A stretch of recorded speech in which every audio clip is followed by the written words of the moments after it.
Hello friends, most welcome in our YouTube channel Asht nursing hub. तो आज का हमारा टॉपिक है सेल। आज हम पढ़ेंगे सेल के बारे में। तो चलिए स्टार्ट करते हैं। सेल क्या होता है? Cell words come from Latin word cellula meaning small room. जो सेल है वो लैटिन वर्ड सेलुला से आया है, जिसका मतलब क्या होता है? Small room. द डेफिनेशन है सेल की, a cell is defined as the smallest basic unit of life that is responsible for all life processes. Cell is the structural, functional and biological unit of all living beings.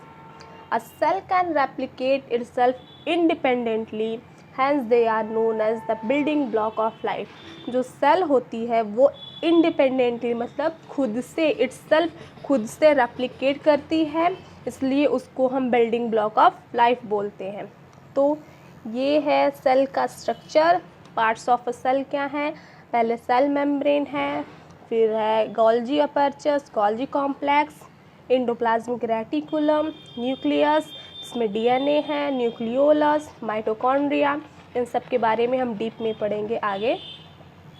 Next है characteristic of cell. Cell की characteristics क्या हैं? Cell provide structure and support to the body of an organism. जो cell होता है वो structure और support provide करता है ऑर्गेनिज्म की बॉडी को। The cell interior is organised into different individual organelles surrounded by a separate membrane. जो सेल होता है उसके अंदर डिफरेंट ऑर्गेनल्स पाए जाते हैं जो सराउंड होते हैं एक मेम्ब्रेन से, जो ये मेम्ब्रेन ने उनको एक दूसरे से अलग करती है। The nucleus hold genetic information necessary for reproduction and cell growth. जो न्यूक्लियस होता है वो जेनेटिक इंफॉर्मेशन कंटेन करता है जो कि रिप्रोडक्शन और सेल ग्रोथ के लिए नेसेसरी होती है। Every cell has one nucleus and membrane bound organelles in the cytoplasm. जितनी भी सेल होती है उनके पास एक न्यूक्लियस और मेम्ब्रेन बाउंड ऑर्गेनल साइटोप्लाज्म में पाए जाते हैं। Mitochondria a double membrane bound organelle is mainly responsible for the energy transaction vital for survival of the cell. जो माइटोकॉन्ड्रिया होती है एक डबल मेम्ब्रेन बाउंड ऑर्गेनल्स होता है जो कि रिस्पॉन्सिबल होता है एनर्जी ट्रांजैक्शन के लिए। That's why we call mitochondria as a power house of the cell. Lysosome digest unwanted material in the cell. Lysosome जो होता है वो अनवांटेड मटेरियल जो वेस्ट होता है सेल का उसको डाइजेस्ट करता है, इसीलिए इसको सुसाइडल बैग भी बोलते हैं। Endoplasmic reticulum plays a significant role in the internal organization of cell by synthesizing selectively molecules and processing, directing and sorting them to their appropriate location। जो एंडोप्लाज्मिक रेटिकुलम होता है वो एक बहुत ही अहम रोल निभाता है किसमें? जो भी इंटरनल ऑर्गेनाइजेशन होते हैं सेल में, उसमें जो सेलेक्टिवली मॉलिक्यूल्स होते हैं उनको उनकी सिंथेसिस करके, उनकी प्रोसेसिंग करके और उनको जहाँ पे एप्रोप्रिएट उनकी लोकेशन जहाँ पे उनकी ज़रूरत है उनको वहाँ पे पहुँचा के। तो ये ख़त्म हुआ कैरेक्टरिस्टिक सेल का। अब है टाइप्स ऑफ सेल। टाइप्स क्या है? Based on cellular structure there are 2 type of cell. First है प्रोकैरियोट, सेकेंड है यूकैरियोट। तो देखेंगे पहले हम प्रोकैरियोट के बारे में। Prokaryote cell have no nucleus. जो प्रोकैरियोट सेल होती है उनके पास न्यूक्लियस नहीं होता है। Instead some prokaryotes such as bacteria have a region with the cell where the genetic material is freely suspended, this region is called nucleoid. जबकि जो कुछ प्रोकैरियोट्स होते हैं जैसे कि बैक्टीरिया, इनके अंदर एक मतलब एक स्पेस पाया जाता है, एक रीज़न पाया जाता है सेल में जिसमें जेनेटिक मटेरियल जो होता है वो फ्री होता है, फ्रीली मूवेबल होता है। उस रीजन को हम न्यूक्लियोइड बोलते हैं। They all are single cell micro organism. ये जितने भी होते हैं प्रोकैरियोट्स वो सिंगल सेल माइक्रो ऑर्गेनिज्म होते हैं, जैसे कि आर्के, बैक्टीरिया एंड साइनोबैक्टीरिया। इनके सेल साइज़ की जो रेंज होती है वो 0.1 to 0.5 माइक्रोमीटर होती है। इनका जो हेरिडिटी मटेरियल यानी कि डीएनए जो होता है वो मतलब जो हेरिडिटी मतलब डीएनए और आरएनए दोनों हो सकता है। जो प्रोकैरियोट्स होते हैं वो एसेक्सुअली रिप्रोड्यूस करते हैं बाइनरी फिजन के द्वारा। नेक्स्ट है eukaryote cell. Eukaryote cell are characterised by true nucleus. Eukaryotes में ट्रू न्यूक्लियस, प्रोकैरियोट में नो न्यूक्लियस। सेल साइज़ की जो रेंज होती है वो 10 to 100 माइक्रोमीटर होती है। और जो इसकी कैटेगरी होती है वो बहुत ही ब्रॉड, जैसे कि प्लांट, फंजाई, प्रोटोजोअस, एनिमल्स, ये सब इसकी कैटेगरीज हैं यूकैरियोट्स की। जो प्लाज्मा मेम्ब्रेन होती है वो रिस्पॉन्सिबल होती है जो भी न्यूट्रिएंट्स और इलेक्ट्रोलाइट्स ट्रांसपोर्टेशन के लिए इन और आउट ऑफ द सेल, मतलब कि जो चीज़ें ज़रूरी हैं सेल की वो अंदर आएंगी, जो नहीं ज़रूरी वो बाहर ही रहेंगी। और ये सेल टू सेल कम्युनिकेशन के लिए भी रिस्पॉन्सिबल होता है। कौन? Plasma membrane. ये सेक्चुअली रिप्रोड्यूस करते हैं और एसेक्चुअली भी रिप्रोड्यूस करते हैं। इसमें कुछ कंट्रास्ट फीचर होते हैं प्लांट और एनिमल सेल्स में, जैसे कि प्लांट सेल क्या क्लोरोप्लास्ट कंटेन करता है जो एनिमल सेल में नहीं पाया जाता है, सेंट्रल वैक्यूल्स पाया जाता है, अदर प्लास्टिड होता है, और जैसे कि एनिमल सेल में ये सब नहीं पाए जाते हैं। नेक्स्ट है हमारा function of the cell. A cell perform major function essential for the growth and development of an organism। जो भी सेल होती हैं वो मेजर फंक्शन परफॉर्म करती हैं ऑर्गेनिज्म के ग्रोथ के लिए, डेवलपमेंट के लिए। तो पहला क्या है? Provide support and structure. तो हमने कैरेक्टरिस्टिक में भी पढ़ा था कि जो सेल होती है वो सपोर्ट और स्ट्रक्चर प्रोवाइड करती है। जितने भी ऑर्गेनिज्म होते हैं वो सेल से बने हुए होते हैं और ये बेसिक यूनिट होती है लाइफ की, क्या? सेल। नेक्स्ट है हमारा facilitate growth mitosis. Facilitate growth mitosis में क्या है? ये एक प्रोसेस होती है माइटोसिस की जिसमें जो पेरेंट सेल होती हैं वो डॉटर सेल में डिवाइड होती हैं, इसलिए ऐसे ही जो सेल होती है वो मल्टीप्लाई करती है और ग्रोथ को फैसिलिटेट करती है। थर्ड है हमारा अलाउ ट्रांसपोर्ट ऑफ सबस्टेंस। जो भी हमने बताया था कि जो सेल होता है उसमें मतलब कि प्लाज्मा मेम्ब्रेन पाई जाती है और वो जो भी मतलब वो सेमी परमेबल होती है जिसमें वेरियस न्यूट्रिएंट्स और इलेक्ट्रोलाइट्स जो होते हैं और ऑक्सीजन, CO2, एथेनॉल जो भी होते हैं ये सब मतलब कि अंदर आते हैं, लेकिन जो ज़रूरी चीज़ें होती हैं वो अंदर आती है, जो ज़रूरी चीज़ें नहीं होती वो अंदर नहीं आती हैं। और ये पैसिव ट्रांसपोर्ट के द्वारा आती हैं जिसमें जो सेल मेम्ब्रेन होता है वो कंसंट्रेशन ग्रेडियंट होता है उसके द्वारा ये अंदर आती हैं ये सब चीज़ें। और फिर हमारा है एनर्जी प्रोडक्शन। जो सेल्स होती है cell requires energy to carry out various chemical processes this produce by cell through a process called photosynthesis in plant and respiration in animal. जो भी सेल होती है उनको जितनी भी अपनी प्रोसेसेस होती हैं उसको परफॉर्म करने के लिए एनर्जी की ज़रूरत होती है। तो ये एनर्जी कहाँ से प्रोड्यूस होती है? प्लांट सेल में फोटोसिंथेसिस के द्वारा और एनिमल सेल में रेस्पिरेशन के द्वारा। Aids in reproduction. A cell aids in reproduction through the process called mitosis and meiosis. Mitosis is termed as the asexual reproduction, whereas parent cell divide into form daughter cell. Meiosis causes the daughter cells to be genetically different from the parents. जो mitosis होता है वो asexual reproduction होता है और जो meiosis होता है वो sexual reproduction होता है, लेकिन जो इसमें daughter cells होती है वो genetically different होती हैं अपने parent cells से। नेक्स्ट है हमारा प्रोकैरियोटिक सेल। प्रोकैरियोटिक सेल क्या? प्रोकैरियोटिक सेल में क्या आ जाएगा? बैक्टीरिया आ जाएगा, बीजी आ जाएगा, माइकोप्लाज्मा और PPLO आ जाएगा। इसमें पहला है cell envelope and its modification. Cell envelope and modification क्या है प्रोकैरियोट्स का? It is present in most of bacterial cell. जितनी भी बैक्टीरिया सेल होती है उसमें सेल एनवेलप पाया ही जाता है। It includes glycocalyx, cell wall और सेल मेम्ब्रेन। ग्लाइकोकैलिक्स मतलब आउटर की, सेल वॉल मिडल की और सेल मेम्ब्रेन इनर की लेयर पाई जाती हैं। Cell envelope act as a protective unit. जो सेल इन्वेलप होती है प्रोकैरियोटिक सेल में वो एक प्रोटेक्शन का काम करती है। Glycocalyx could be loose sheath called slime layer और may be tough as capsule. जो ग्लाइकोकैलिक्स होती है वो लूज भी हो सकती है, लूज शीथ भी हो सकती है जिसको हम स्लाइम लेयर भी कहते हैं, और कहीं कहीं टफ होती है जिसको कैप्सूल बोलते हैं। Cell wall prevent from bursting और कोलैप्सिंग। जो सेल वॉल होती है वो बस्टिंग, सेल के बस्टिंग और कोलैप्सिंग से प्रिवेंट करता है। नेक्स्ट इसमें एक है, ये देखिए प्रोकैरियोट सेल का डायग्राम है।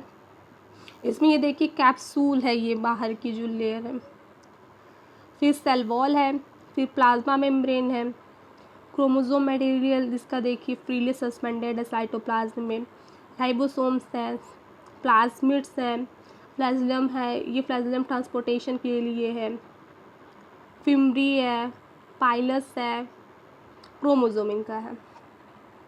तो नेक्स्ट है हमारा मीजोजोम। मीजोजोम भी एक पार्ट है प्रोकैरियोटिक सेल का। मीजोजोम क्या होता है? May be in a form of vesicles, tubules और लैमेला। जो मीजोजोम होता है वो वेसिकल्स के फॉर्म में भी हो सकता है, ट्यूब्यूल्स के फॉर्म में भी हो सकता है और लैमेला के भी फॉर्म में हो सकता है। सेल वॉल फॉर्मेशन में हेल्प करता है जो मीजोजोम होता है। डीएनए रेप्लिकेशन और डिस्ट्रीब्यूशन ऑफ डॉटर सेल में हेल्प करता है। रिस्पायरेशन में हेल्प करता है। सिक्रीशन प्रोसेस में हेल्प करता है एंजाइम के सिक्रीशन के लिए। Increase surface area of cell membrane enzymatic contact. जो मीजोजोम होता है वो इंक्रीज करता है सरफेस एरिया, जो भी सेल होता है अगर वो एंजाइम्स के कांटेक्ट में आती है तो। दूसरा है part ribosome and inclusion body. ये क्या होती है? In prokaryotes ribosome are associated with plasma membrane. जो राइबोसोम होता है प्रोकैरियोट्स में वो एसोसिएट होते हैं प्लाज्मा मेम्ब्रेन से, जिनका डायमीटर 15 नैनोमीटर टू 20 नैनोमीटर होता है। इट हैव 2 सब यूनिट। इसकी 2 सब यूनिट होती है, एक 50s एक 30s, जो कि 70s टोटल राइबोसोम नंबर पाए जाते हैं। Several ribosome attach to a single mRNA to form a polyribosome और पॉलीसोम। जो मतलब जितने भी बहुत सारे जो राइबोसोम होते हैं वो अटैच होते हैं mRNA, मतलब मैसेंजर RNA से, क्या फॉर्म करने के लिए? पॉलीराइबोसोम फॉर्म करने के लिए या फिर पॉलीसोम फॉर्म करने के लिए। This ribosome translate mRNA to protein. ये जो राइबोसोम होते हैं वो mRNA मतलब मैसेंजर RNA को प्रोटीन में ट्रांसलेट करते हैं। अब इनकल्जन बॉडी क्या होता है? Several food material is stored in the form of it cytoplasm. Inclusion body में जो भी फूड मटेरियल होता है साइटोप्लाज्म में वो स्टोर्ड होता है। They are not bound with membrane. ये मेम्ब्रेन बाउंड ऑर्गेनल नहीं है। जैसे एग्जाम्पल जैसे फॉस्फेट क्या क्या स्टोर होता है? Phosphate granules, cyanophycean granules and glycogen granules. Prokaryotic cell खत्म हुआ तो यूकैरियोटिक सेल है। अब इसमें पहला है सेल मेम्ब्रेन।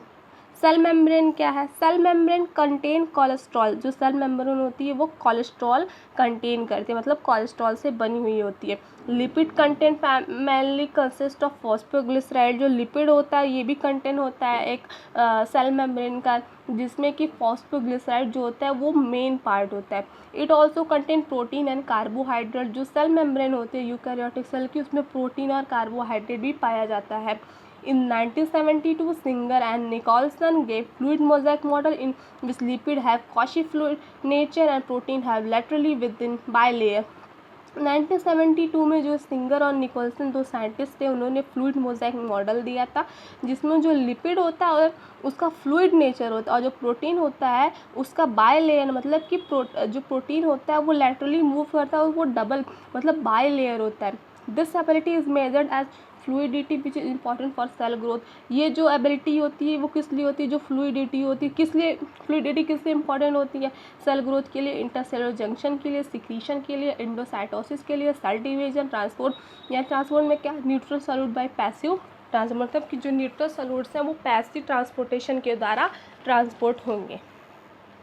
ये यूकैरियोटिक सेल का स्ट्रक्चर है। इसमें सारे देखिए ऑर्गेनल्स पाए जा रहे हैं। प्लाज्मा मेम्ब्रेन पहले, फिर हम बीच में देखेंगे न्यूक्लियस है, उसके अंदर क्रोमैटिन यानी डीएनए पाया जा रहा है। न्यूक्लियोलस है, फिर गोल्जी अपर्चस है, वैक्यूल है, माइटोकॉन्ड्रिया, पैराक्सिसोम है। एंडोप्लाज्मिक रेटिकुलम में 2 टाइप का है, एक स्मूथ होता है एक रफ होता है। माइक्रोफिलामेंट्स है, लाइसोसोम्स है, माइक्रोट्यूब्यूल्स और साइटोप्लाज्म तो पता ही है। इंटरमीडिएट फिलामेंट, राइबोसोम्स, ये सब है। तो पहले हम सेल वॉल के बारे में पढ़ेंगे। Non living rigid structure. जो सेल वॉल होता है वो नॉन लिविंग रिजिड स्ट्रक्चर होता है, मतलब कि लिविंग नहीं होता है और बहुत ही हार्ड होता है स्ट्रक्चर जो भी होता है। ये किस में हेल्प करता है? सेल टू सेल इंटरेक्शन में हेल्प करता है। Algae cell wall contain cellulose, galactose, calcium carbonate और मैनस। जो एल्गी सेल वॉल होती है वो क्या कंटेन करती है? सेलुलोज, गैलेक्टोज, कैल्शियम कार्बोनेट और मैनस कंटेन करती है। Cell wall of young plant is primary which is capable of growth but secondary develop in early as cell mature। जो सेल वॉल होती है वो यंग प्लांट की, उसमें प्राइमरी जो सेल वॉल होती है वो कैपेबल होती है ग्रोथ की, लेकिन जो सेकेंडरी होती है वो सेल मैच्योरेशन के में हेल्प करती है। फिर क्या है? पहला ऑर्गेनल्स एंडोप्लाज्मिक रेटिकुलम। तो इंडोप्लाज्मिक रेटिकुलम क्या है, device intercellular space in 2 compartment, luminal and extra luminal. मतलब कि इसमें 2 होते हैं इंडोप्लाज्मिक रेटिकुलम, एक ल्यूमिनल जो अंदर का पार्ट होता है और एक्स्ट्रा ल्यूमिनल जो साइटोप्लाज्म वाला पार्ट होता है उसको बोलते हैं। 2 टाइप का होता है, एक रफ इंडोप्लाज्मिक रेटिकुलम, एक स्मूथ इंडोप्लाज्मिक रेटिकुलम। तो रफ वाला जो होता है वो प्रोटीन सिंथेसिस और सिक्रीशन में हेल्प करता है, और ये मतलब कि न्यूक्लियस से अटैच होता है, वहाँ से कंटिन्यूस होता है रफ इंडोप्लाज्मिक रेटिकुलम। और जो स्मूथ इंडोप्लाज्मिक रेटिकुलम होता है वो लिपिड सिंथेसिस और स्टेरॉइड हार्मोन जो होते हैं इनके सिंथेसिस में हेल्प करता है। रफ इंडोप्लाज्मिक रेटिकुलम को हम रफ क्यों कहते हैं, क्योंकि उनके ऊपर राइबोसोम पाए जाते हैं, जबकि जो स्मूथ इंडोप्लाज्मिक रेटिकुलम होते हैं उनके ऊपर राइबोसोम नहीं पाया जाता है। सेल वॉल का देखिए स्ट्रक्चर ये दिखाया गया है सब। Cell wall provide support and rigidity to the cell. Cell wall देखिए प्लांट में पाया जाएगा और प्लाज्मा मेम्ब्रेन एनिमल में पाया जाएगा। नेक्स्ट है Golgi apparatus, discovered by Camillo Golgi in 1898। जो गोल्जी अपैरेटस या गोल्जी कॉम्प्लेक्स जिसको बोलते हैं वो कैमिलो गोल्जी के द्वारा इन 1899 में डिस्कवर्ड किया गया था। They consist of many flat disc like sacs और cisternae of diameter 0.5 micrometer to 1 micrometer which are stacked parallel to each other. इसमें बहुत सारे फ्लैट डिस्क पाए जाते हैं और सैक्स पाए जाते हैं, सिस्टर्नी पाए जाते हैं जिसका डायमीटर 0.5 टू 1 माइक्रोमीटर तक होता है, और इसमें स्टैक्ड पैरेलल मैनर में पाया जाता है जो एक दूसरे के ऊपर पैरेलल मैनर में होते हैं। जो cisternae are concentrically arranged near nucleus with convex cyst forming face and concave trans maturing face which are interconnected। जो सिस्टर्नी होता है वो कंसंट्रेटली कहाँ अरेंज होता है, न्यूक्लियस के पास जिसमें जो कॉन्वेक्स होता है या सिस जो होता है वो फेस होता है, मतलब फेस फॉर्म करता है, और जो कॉन्केव होता है वो ट्रांस या मैच्योरिंग फेस जो कि इंटरकनेक्टेड होता है। Perform packaging to deliver outside और insides and form glycoprotein and glycolipid. जो गोल्जी अपर्चस का क्या फंक्शन है कि वो पैकेज करते हैं क्या और डिलीवर करते हैं सेल के अंदर भी और सेल के बाहर भी प्रोटीन्स या जो भी और भी न्यूट्रिएंट्स होते हैं इन सबको, और क्या फॉर्म करते हैं, ग्लाइकोप्रोटीन और ग्लाइकोलिपिड फॉर्म करते हैं। Material is form of vesicles passed to cis from ER, मतलब सिस से इंडोप्लाज्मिक रेटिकुलम से सिस में जो होगा इसका पार्ट वहाँ पे जाएगा, प्रोटीन वहाँ से प्रोसेस्ड होगा, फिर पैकेज होगा और लीव करेगा ट्रांसफेज से। ये है देखिए गोल्जी बॉडी का function. Modify protein and lipids, process material to be remove from cell, makes and secrete mucus, packages products into vesicles for trans. यहाँ से देखिए इंडोप्लाज्मिक रेटिकुलम से आता है रिसीविंग साइट यानी सिस साइट, और यहाँ से ट्रांस साइट। नेक्स्ट है हमारा लाइसोसोम। लाइसोसोम क्या होता है, they are membrane bound vesicle. जो लाइसोसोम होता है वो मेम्ब्रेन बाउंड वेसिकल्स होता है जिसमें कि हाइड्रोलिटिक एंजाइम्स पाए जाते हैं जैसे कि लाइपेजेस, प्रोटीएजेस, कार्बोहाइड्रेटेस, जो कि एक्टिवेट होते हैं एसिडिक पीएच में, और इन्हीं चीज़ों की वजह से इसको हम सुसाइडल बैग के नाम से भी जानते हैं। ये वेस्ट प्रोडक्ट को क्या करते हैं, डाइजेस्ट करते हैं।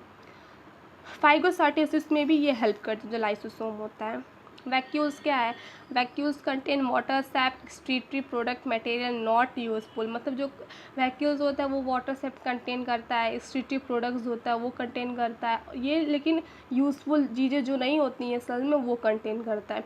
In plant vacuole occupy 90% space, मतलब प्लांट में जो वैक्यूल होता है उनका उसका जो साइज होता है वो बड़ा होता है और वो सेंट्रली होता है, लेकिन जो एनिमल सेल में होता है वो सेंटर में न्यूक्लियस होता है।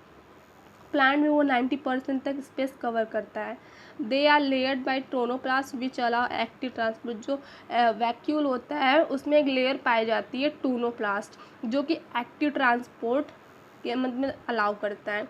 In amoeba contractile vacuoles perform excretion in protista food vacuole are form by engulfing food particles. जो अमीबा में जो वैक्यूल्स होता है वो एक्सक्रीशन के लिए हेल्प करता है और प्रोटिस्टा में फूड को इनगल्फ करने के लिए हेल्प करता है। लाइसोसोम इसका लोकेशन क्या है, साइटोप्लाज्म में पाया जाता है। फंक्शन क्या है, digest protein, food, water and born out cell part. और मेनली फाउंड कहाँ पाया जाता है, एनिमल सेल में पाया जाता है। वैक्यूल्स का फंक्शन क्या है, the vacuole is a storage function structure in a cell, it can hold food for later use और वेस्ट फॉर रिमूवल। माइटोकॉन्ड्रिया क्या है, अब स्पेसिफिकली स्टेन सॉसेज शेप और सिलेंड्रिकली, मतलब कि सिलेंड्रिकल शेप का होता है, स्टेन्ड होता है और उसका डायमीटर देखिए 0.2 to 1 माइक्रोमीटर और एवरेज में 0.5 माइक्रोमीटर का देखेंगे और लेंथ उसकी 1 to 4.1 माइक्रोमीटर का होता है। इसका जो इनर मेम्ब्रेन होता है माइटोकॉन्ड्रिया का, वो दो पार्ट में डिवाइड होता है। पहला तो आउटर और दूसरा इनर कंपोनेंट। जो आउटर होता है वो कॉन्टिन्यूस कहाँ तक होता है, जो ऑर्गेनल्स की बाउंड्री होती है उसमें। और जो सिस्टर्नी होता है, जो क्रिस्टी बोलते हैं उसको हम लोग, वो इंक्रीज करता है क्या, सरफेस एरिया, जो कि साइड किसकी होती है, एरोबिक रिस्पायरेशन, यानी कि in the presence of oxygen. Mitochondria को हम क्या बोलते हैं, power house of the cell. क्यों बोलते हैं, क्योंकि वो एटीपी फॉर्म करता है, एटीपी का स्टोरेज होता है जो माइटोकॉन्ड्रिया होता है। जो इनर मेम्ब्रेन होती है माइटोकॉन्ड्रिया की, वो एंजाइम्स तो एसोसिएट रहती है। जो मैट्रिक्स होता है इसमें क्या पाया जाता है, जो माइटोकॉन्ड्रिया होते हैं उसके पास खुद का डीएनए पाया जाता है। कैसा डीएनए, सर्कुलर डीएनए पाया जाता है। आरएनए मॉलिक्यूल्स पाए जाते हैं, राइबोसोम्स पाया जाता है। और जो कंपोनेंट रिक्वायर्ड होते हैं प्रोटीन सिंथेसिस के लिए, वो सब पाए जाते हैं माइटोकॉन्ड्रिया के मैट्रिक्स में। जो माइटोकॉन्ड्रिया होती है वो फ्यूजन के द्वारा डिवाइड होती है। माइटोकॉन्ड्रिया का स्ट्रक्चर क्या है, डबल मेम्ब्रेन होती है। आउटर जो होती है वो स्मूथ होता है और इनर जो क्रिस्टी होता है वो फोल्डेड होता है, जो कि सरफेस एरिया को बढ़ाता है। देखिए इसमें क्रिस्टी दिखाया गया, मैट्रिक्स दिखाया गया, इनर मेम्ब्रेन और आउटर मेम्ब्रेन दिखाया गया। इसको power house of the cell बोलते हैं क्योंकि ये सेलुलर रेस्पिरेशन का साइट होता है और ब्रेक डाउन करता है ग्लूकोज को ब्रेक डाउन करता है एटीपी प्रोडक्शन के लिए। नेक्स्ट है प्लास्टिड। प्लास्टिड क्या है, plastid is found in all plant and euglenoid easily available under microscope bear pigment. जो प्लास्टिड होता है वो प्लांट में पाया जाता है और यूग्लिनाइड में पाया जाता है। इसमें देखिए क्लोरोप्लास्ट, क्रोमोप्लास्ट और ल्यूकोप्लास्ट पाया जाता है प्लास्टिड में। जो क्लोरोप्लास्ट होता है जो, वो क्लोरोफिल कंटेन करता है और इसमें कैरोटीनॉइड पिगमेंट पाए जाते हैं जो कि लाइट ट्रैपिंग के लिए, मतलब प्लांट में जो होता है उसमें क्लोरोफिल पाया जाता है, हम सब जानते हैं। और जो ये लाइट ट्रैपिंग के लिए, फॉर फोटोसिंथेसिस के लिए ये इसमें पाया जाता है। जो क्रोमोप्लास्ट होता है वो कैरोटीन जेंटोफिल, जो कि फैट सॉल्युबल कैरोटीनॉइड पिगमेंट होता है, वो रेड, येलो और ऑरेंज कलर देने के लिए रिस्पॉन्सिबल होता है। जो ल्यूकोप्लास्ट होता है वो कलरलेस प्लास्टिड होता है, जो कि क्या स्टोर करता है, न्यूट्रिएंट स्टोर करता है। जैसे कि अमाइलोप्लास्ट जो क्या है, कार्बोहाइड्रेट जो पोटैटो में पाया जाता है उसको स्टोर करता है। एलायोप्लास्ट जो स्टोर करता है ऑयल और फैट स्टोर करता है। और एल्यूरोप्लास्ट प्रोटीन को स्टोर करता है। मेजॉरिटी ऑफ क्लोरोप्लास्ट विड्थ, जो जितने भी मतलब मेजॉरिटी में देखा जाए क्लोरोप्लास्ट की विड्थ 2.4 माइक्रोमीटर होता है और जो लेंथ होता है वो 5 to 10 माइक्रोमीटर होता है और ये मीजोफिल सेल्स में पाया जाता है। Grana are also called integral thylakoid. जो ग्रैना होता है उसको थाइलाकॉइड भी बोलते हैं। Membrane of thylakoid enclose lumen. जो मेम्ब्रेन होती है थाइलाकॉइड की वो क्या करती है, क्या किससे इंक्लोज होती है, ल्यूमन से होती है। Stroma contain small double standard circular DNA 70S ribosome. जो स्ट्रोमा होता है वो क्या कंटेन करता है, स्मॉल और डबल स्टैंडर्ड सर्कुलर डीएनए। इसमें भी देखिए माइटोकॉन्ड्रिया में और प्लास्टिड में अपना खुद का डीएनए पाया जाता है और 70S राइबोसोम पाए जाते हैं। ये देखिए दिखाया गया है प्लास्टिड में इटियोप्लास्ट क्या होता है, प्रोप्लास्ट क्या होता है, प्रोप्लास्टिड क्या होता है, chromoplast, chloroplast, leucoplast, amyloplast, elaioplast, proteinoplast. अब ये देखिए इसका है प्लास्टिड का स्ट्रक्चर। इसमें ग्रैनम है, ल्यूमन है, थाइलाकॉइड है, stroma, inner membrane, outer membrane, ये सब देखिए। अब है राइबोसोम। राइबोसोम क्या आता है, इन 1953 डिस्कवर्ड बाय गार पैलेट। जो गार पैलेट एक साइंटिस्ट थे, उन्होंने 1953 में राइबोसोम को डिस्कवर किया था जिसमें आरएनए और प्रोटीन पाया जाता है। और इसमें 80s मतलब कि 80s equal to 60s to 40s और 70s मतलब 80s टाइप का राइबोसोम और 70s टाइप का राइबोसोम पाया जाता है। और एस मतलब कि सेडवर्ग यूनिट होता है जो कि सेडिमेंटेशन कोफिशिएंट से स्टैंड होता है, जो क्या मेज़र करता है, डेंसिटी और साइज़ को मेज़र करता है। नेक्स्ट हमारा साइटोस्केलेटन। साइटोस्केलेटन क्या है, a network of filament proteinaceous structure present in cytoplasm. ये नेटवर्क होता है फिलामेंटस प्रोटीनियस स्ट्रक्चर का जो कि साइटोप्लाज्म में पाया जाता है और वो इन्वॉल्व होता है मैकेनिकल सपोर्ट, यानी इसका फंक्शन क्या है साइटोस्केलेटन का, मैकेनिकल सपोर्ट देता है और क्या मेंटेन करता है सेल को। ये राइबोसोम का देखिए स्ट्रक्चर था। साइटोस्केलेटन का इसका फंक्शन का स्ट्रक्चर सपोर्ट प्रोवाइड करता है, maintain shape of cell, provide anchorage for organelles, motility को देता है मतलब लोकोमोशन के लिए, सीलिया और फ्लैजिला जो रेगुलेशन करता है इस organisation structure activities of cell. Cilia and flagella ये भी लोकोमोशन के लिए होते हैं सेल के। इसमें ये हेयर लाइक आउटग्रोथ होते हैं, जो सीलिया होता है उसमें ओस पाया जाता है जो कि सेल मूवमेंट के लिए हेल्प करता है। ये जो दोनों होते हैं वो भी सेल मेम्ब्रेन से कवर्ड होते हैं। इसके जो कोर होते हैं जिसको एक्सोनेमा बोलते हैं, उसमें बहुत सारे माइक्रोट्यूब्यूल्स पाए जाते हैं जो पैरेलल एक्सिस से रन करते हैं। जो भी बोथ इमर्जेस फ्रॉम सेंट्रियोल, दोनों जो सीलिया और फ्लैजिला होते हैं वो कहाँ से निकलते हैं, सेंट्रियोल से निकलते हैं। सेंट्रियोल लाइक एक स्ट्रक्चर होता है जिसको हम बेसल बॉडी बोलते हैं। नेक्स्ट है centrosome and centriole. Centrosome is an organelles usually containing 2 cylindrical structure called centriole. जो सेंट्रोसोम होता है एक ऑर्गेनल्स होता है, इसमें 2 सिलेंड्रिकल स्ट्रक्चर पाए जाते हैं जिसको सेंट्रियोल्स बोलते हैं। और इनका फंक्शन क्या होता है, ये जो सीलिया और फ्लैजिला और स्पाइनल फाइबर का बेस बनाते हैं। माइक्रोबॉडीज क्या होती है, they are membrane bound vesicles containing enzymes. जो माइक्रो बॉडीज़ होती हैं वो वेसिकल बॉडीज़ होती हैं जो मेम्ब्रेन बाउंड होती हैं और क्या कंटेन करती है, एंजाइम कंटेन करती है। और ये प्लांट और एनिमल दोनों में पाई जाती हैं माइक्रो बॉडीज़ जो होती हैं।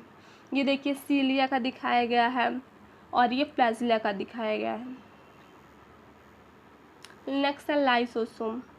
लाइसोसोम क्या होता है, प्रोटेक्ट करता है सेल को, क्या करेंगे, इनगल्फिंग द फॉरेन बॉडीज़ और इंट्रीज मतलब कि जो भी सेल फॉरेन बॉडीज़ जो सेल के अंदर इंटर करे उनको इनगल्फ करके और क्या करता है, सेल को रिन्यूअल करता है ये सब चीज़ों से। या और इसलिए इसको हम क्या बोलते हैं, सुसाइडल बैग। इसके अंदर हाइड्रोलिटिक एंजाइम्स पाए जाते हैं जैसे लाइपेजेज हो गया, कार्बोहाइड्रेटेज हो गया, प्रोटीएजेज हो गया, इन सब चीज़ों के लिए। अब लास्ट है हमारा न्यूक्लियस। न्यूक्लियस क्या होता है, न्यूक्लियस जो होता है वो रॉबर्ट ब्राउन के द्वारा 1831 में डिस्कवर्ड किया गया था। And material stand by basic dye. जो मटेरियल किसके द्वारा स्टैंड किया गया था, एक बेसिक डाई होती है उसके द्वारा, जिसका नाम क्या था, क्रोमैटिन बाय फ्लेमिंग। न्यूक्लियस में भी वन और मोर, न्यूक्लियस एक भी हो सकता है, एक से ज़्यादा भी हो सकता है। मैच्योर आरबीसी और जो सीव ट्यूब सेल्स होती हैं प्लांट में उनके अंदर न्यूक्लियस नहीं पाया जाता है। जो न्यूक्लियस होता है वो मेम्ब्रेन लेस होता है और इसमें आरएनए की सिंथेसिस का ये साइट होता है। क्रोमैटिन का, क्रोमैटिन में देखिए डीएनए पाया जाता है, हिस्टोन पाया जाता है, नॉन हिस्टोन प्रोटीन्स पाया जाता है और आरएनए, हिस्टोन और नॉन हिस्टोन प्रोटीन दोनों पाए जाते हैं। A single human cell have 2 metre long thread of DNA. जो सिंगल ह्यूमन सेल होती है एक सेल में 2 मीटर लंबा डीएनए पाया जाता है। और जिस डिस्ट्रीब्यूटेड जिसमें किसमें होता है 46 क्रोमोसोम इसमें पाए जाते हैं। ये न्यूक्लियस का स्ट्रक्चर है। देखिए न्यूक्लियस का आता है control centre of the cell, मतलब कि ये सेल को कंट्रोल करता है, जैसे कि हमारा ब्रेन है। और सेल कंटेन क्या करता है, डीएनए कंटेन करता है ये जो न्यूक्लियस होता है। ये डबल मेम्ब्रेन होता है, easiest function under the microscope, मतलब कि हम अगर सेल को देखेंगे तो ये इजीली सीन हो जाता है। और ये इजीली 1% मतलब एक सेल में एक न्यूक्लियस पाया जाता है। क्रोमोसोम क्या देखिए, 2 आइडेंटिकल क्रोमोसोम्स हो जाएंगे और 1 is exact copy of other and each contain 1 DNA molecule. दोनों एग्जैक्ट कॉपी होते हैं और दोनों में एक डीएनए मॉलिक्यूल पाया जाता है। ये सब इसकी आर्म है। एवरी क्रोमोसोम है primary construction called centromere and disc like structure कैरेक्टिकल। जितने भी क्रोमोसोम होते हैं उनमें प्राइमरी कंस्ट्रक्शन पाया जाता है जिसको हम सेंट्रोमियर बोलते हैं, और एक डिस्क लाइक स्ट्रक्चर होते हैं जिसको कैरेक्टिकल्स बोलते हैं। फिर है क्रोमोसोम्स कितने टाइप का होता है देखिए, मेटामेरिक यानी जो सेंट्रोमियर होगा वो मिडल होगा और 2 इक्वल आर्म होगी। मतलब ये जो सेंट्रोमियर होगा यहाँ पे दिखाएगा कॉन्स्ट्रिक्टेड पॉइंट ऑफ क्रोमोसोम, वो मिडल में होगा और उसकी आर्म्स जो होंगी इक्वल होंगी दोनों। जो सब मेटामेरिक होगा वो सेंट्रोमियर जो होगा वो स्लाइटली अवे, मतलब कि जो मिडल से ऊपर होगा थोड़ा सा, और उसकी जो मतलब 2 लंबी आर्म्स दिखेंगी और 2 मतलब छोटी आर्म्स दिखेंगी। जो एक्रोसेंट्रिक होता है वो सेंट्रोमियर होता है, वो नियर इंड तक प्रेजेंट होता है, और जो टीरोसेंट्रिक होता है वो टर्मिनल मतलब एकदम ऊपर प्रेजेंट होता है। तो आई होप आपको ये वीडियो अच्छा लगा होगा, तो प्लीज़ कमेंट करके बताइएगा। और अगर आपको कोई क्वेश्चन पूछना हो, कोई क्वेरीज हो, तो आप प्लीज़ कमेंट सेक्शन में पूछ सकते हैं। Thank you.